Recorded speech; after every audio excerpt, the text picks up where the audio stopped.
Hello सुलुलुलु।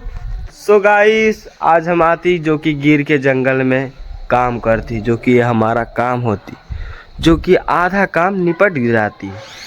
वाह क्या acting कर रहा है। और यहाँ पे गाइस केरी होती, देखो इसको बोलती आम, गुजराती में बोलती केरी।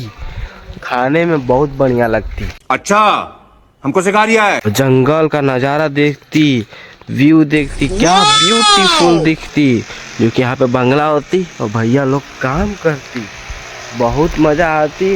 पर यहाँ पे एक ही तकलीफ होती, पता है क्या? गर्मी होती गाइस, गर्मी। क्या बात कर रहे हैं? गाइस यहाँ पे पता है शेर होती, जो इसका नाम है द लॉयन स्टे रिजॉर्ट, जो कि इसका नाम छे।